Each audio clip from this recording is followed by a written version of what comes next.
Bonsoir chers tous. Toujours dans ma série de présentation de moteurs asynchrones, je vais vous présenter encore un autre moteur asynchrone. Là, c'est un moteur WEG. WEG qui est aussi un grand fabricant de moteurs électriques, de moteurs asynchrones. Et ce moteur WEG, comme on a vu sur les autres moteurs, il a quand même certaines informations supplémentaires par rapport aux autres. Là aussi, on peut voir, comme on l'a vu sur les autres, que nous avons en fait la température ambiante de 40 degrés centigrades comme sur l'autre, comme ce qu'on a vu. Nous avons le service, notre duty de S1, donc un service continu S1. Il y a d'autres facteurs que je vais garder pour des choses un peu plus élaborées, plus approfondies.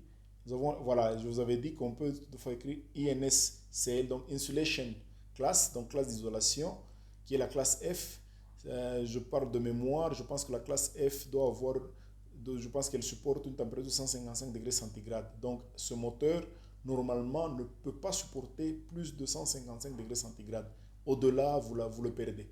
Donc chaque fois qu'il va prendre un courant qui l'oblige à chauffer au-delà de 155 degrés centigrades, ça peut être soit il a pris un grand courant, soit la ventilation a des problèmes. Donc là, si vous dépassez cette température, vous le perdez. Alors, quelle autre information importante? Donc, je vous disais que voilà, souvent les tensions, on vous les présentera comme ça. Souvent, deux tensions, une tension, par exemple, là, j'ai 380 bar 690 volts.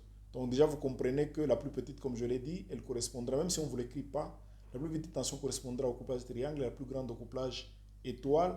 Ensuite, on vous donne la puissance, quel que soit le couplage, à 110 kW pour une vitesse RPM, donc rotation par minute, de 1490 tours par minute.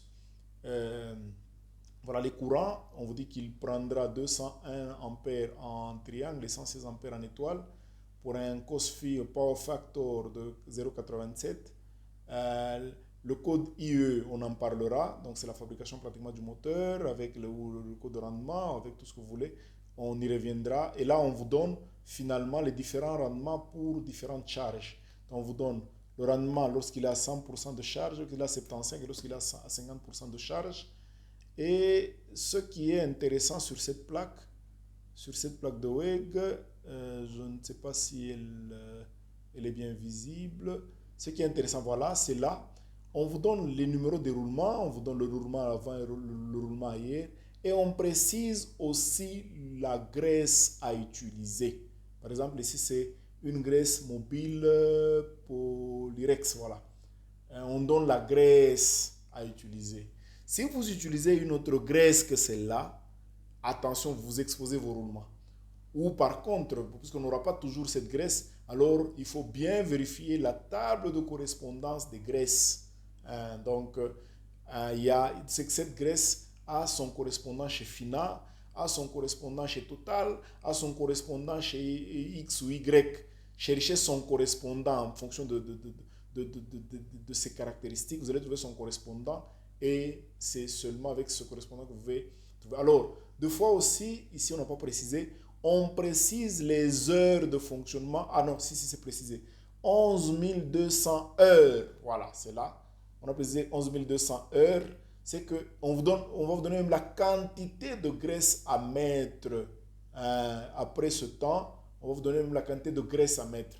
Attention, chers maintenanciers, là aussi nous faisons beaucoup de problèmes. Nous sommes à la base de beaucoup de pannes de roulement à l'industrie.